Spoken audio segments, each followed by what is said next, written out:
I am Simone, and I have been able to work with APNEAP over the past couple of months to curate the very first exhibition named 1 Million Meals COVID Relief for our Feminist Museum of Grassroots Action.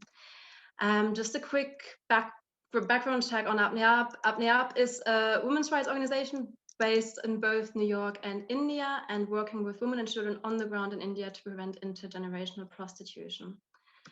So as part of our COVID relief that we've named 1 million meals because, as Ruchira already said in the opening, we were aiming to provide food and also sanitary products to marginalized communities in India, mostly women. We have created this exhibition around this COVID relief, and you're now seeing the first room. When you go on our website, you will be taken through the exhibition via a guided tour. And it will take you to the first wall. And we've named the first introductory room by a quote by Gloria Steinem, who ever so kindly joined us today in this call as well, which is, "We are linked, not ranked." There's two reasons why we decided on this quote. Firstly, that's because it's a COVID relief effort. And if anything, if the virus taught us anything over the past 18 months, is that we are not ranked. The virus does not discriminate. It doesn't matter where you're based, how much money you have. If you're a woman or a man, the virus will affect you. Even if it's in a poorer part of town, where there's no vaccinations available and there's no access to health facilities, it will still spread to the rest of the city. Of course, what is also true is that the most marginalized communities around the world were also most affected by it. But just the general idea and the general approach of the virus is, of course, that there are no hierarchies if there's a global pandemic going on. The other part of why the quote is so fitting for our effort, "We are linked," is that we were only able to distribute as many meals as we did. The aim was 1 million. We are now well over 12 million, but I'm going to get more into that later on. But the only way that we were able to succeed with that is to understand the interconnectedness of one another. So we were only able to reach the most marginalized by creating a human chain, our individual approach in between communities, countries, and people. So the first wall is just explaining what we were aiming to do, what the idea was. The next wall that the exhibition will then take you to is titled COVID-19 in India. And that's because our COVID relief effort took place on the ground in India. And we thought that we should give a bit of background information on the unique situation of the virus there. That is because, of course, in March 2020, most countries around the world went into lockdown, but the lockdown in India had a specific and unique nature, which was that all business shut down, which first threatened the livelihood of a lot of people, but then also public transport shut down, which further alienated marginalized communities in India. So when you go on our exhibition, you will find out more facts and figures about the unique nature of that lockdown in India. Then the rest of the wall are all photos that were taken by the APNEAP team. And because it's an interactive exhibition, when you click on each individual photo, the description will show you more information on what you're seeing, who you're seeing, and about the food insecurity, the lack of access to education, and the health risks that were taking place and that are taking place in India right now. So that is whatever you want to find out, you'll be able to click yourself through the images. The next wall is then titled The Human Chain. It's what I just mentioned in the beginning. It is our unique approach to this project. I'll just quickly explain to you what we mean by this. So we understand the human chain as the inextricable link and connection between human beings. We use this approach for our COVID relief effort. It started with our APNEAP leadership. It went on to donors and celebrities, other NGOs that work on the ground, warehouse owners, factories, student volunteers, community organizers, and of course, at last, the beneficiaries. And this is, as I said, when you click on the photos, you'll find out more information on this approach, but this is what made our COVID relief effort as successful and effective as it as it was in the end. Again, you see a photo on the right that illustrates the human chain of actual workers on the ground. The next will give a bit of background information on APNIAP as an organization for anyone who goes to the exhibition and hasn't had this curated walkthrough. It explains the general idea again of our efforts, and the rest of the wall, that space is used of 3 of our beneficiaries that explain to you their unique situation, circumstances, and their wishes and hopes from the government to continue to ensure a sustainable livelihood for them in the future. So this is almost the end of the first introductory room before we dive into the actual in-depth information on our project, but it wouldn't be complete without the unique situation that we found ourselves in and what really started 1 million meals. And that was just one WhatsApp message from a 13-year-old girl that asked for food and sent this message to our founder, Ruchira Gupta. And this ballooned into this extensive effort that, as I mentioned, has reached over 250,000 women and girls so far.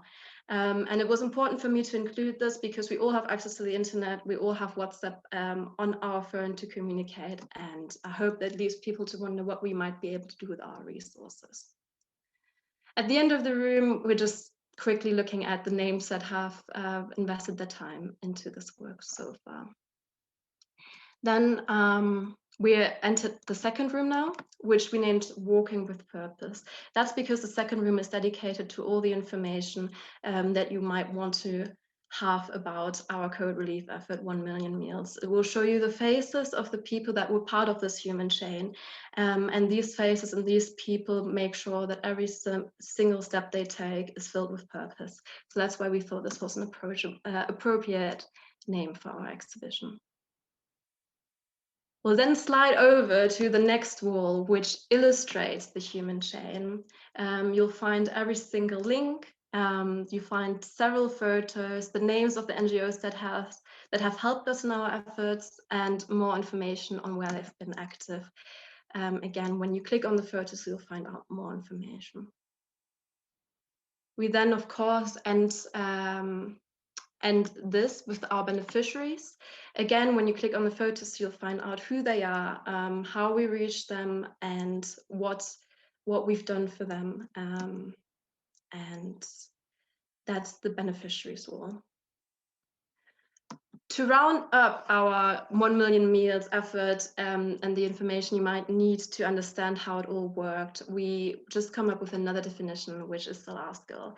That's because we understand it is incredibly important to identify who is it that you want to reach before you then identify the steps that are necessary to actually reach that person.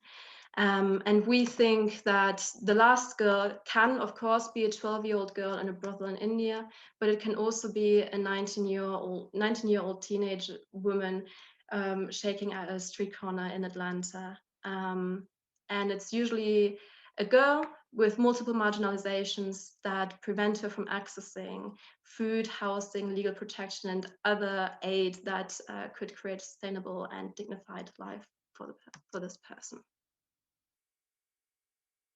So just gonna turn over now to the summary wall pretty much. It's just facts and figures about where we have served people with the exact numbers over the past 18 months. Again, just to summarize it, the goal was to distribute 1 million meals, and we have distributed over 12 million meals to over 250,000 women and girls. And I'm incredibly proud to say this right now. Before we wrap up with the second room, I'm just gonna quickly go over this comic that was written by Ruchira, and this was put into place and created because one of APNIAP's beliefs is that one of the biggest preventions for human trafficking is education. So this is an educational comic set during the height of the COVID-19 pandemic in India, when millions of migrants walked back to their villages and many women were preyed upon by sex traffickers. When you go on our 1 Million Meals website, you'll be able to download a free copy for educational purposes.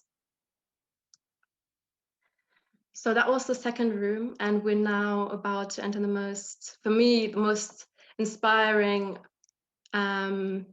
work I've seen in a really long time.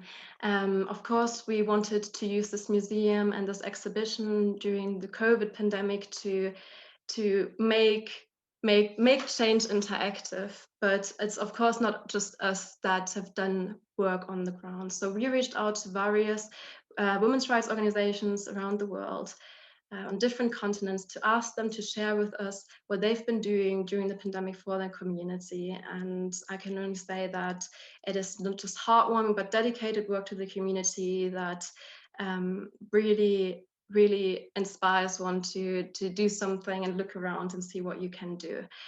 Of course, these organizations are based all around the world, because all around the world government failed to help out and assist some of their citizens, the most marginalized of their citizens, or even people that live in their country that might not even have citizen status. So this is the wall that shows all the logos of all the participating organizations, together with a photo that that sums up their work. Of course, it's incredibly difficult to do that with one photo, but I think they've done a great job. The organization's locations range from the Matilda Joslyn Gage Foundation, that's in upstate New York, to Smith College Museum of Art, that is in Massachusetts. And we've got Germany, we've got France, we've got the UK, we've got Italy, and we even got Nigeria and Canada. So this work that is displayed here ranges from, of course, also food distribution to counseling to even art projects, because all of this can provide a relief for organizations. The next wall is displays submissions that we've received from the International Survivors of Trafficking Advisory Council.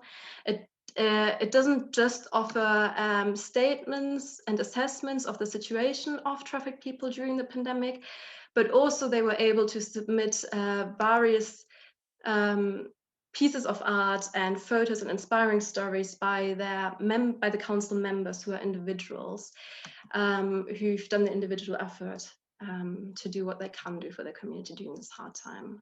One of the submissions that I want to point out here is this one by Kenneth Alaimo, who is both a human trafficking survivor and artist, who is based in Chicago.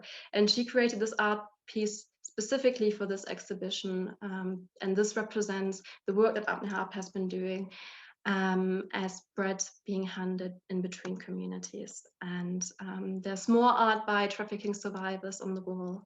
And I'm incredibly grateful that they wanted to participate in this. Although I've mentioned many times now that I'm incredibly proud of what individuals can do and what they've shown that they can do to be there for one another, in order to really provide a sustainable livelihood for people, we need governments around the world to take action. So this is why we've included a government recommendations wall that outlines some of the points that we expect governments to do in the future to create a dignified life for everyone. And at the very end, of course, there's a call for action for anyone who visited this exhibition and believes that they want to do something but aren't sure where they should start, because it's such a systematic and large problem. And we've linked to our website for anyone wanting to take necessary steps to do something.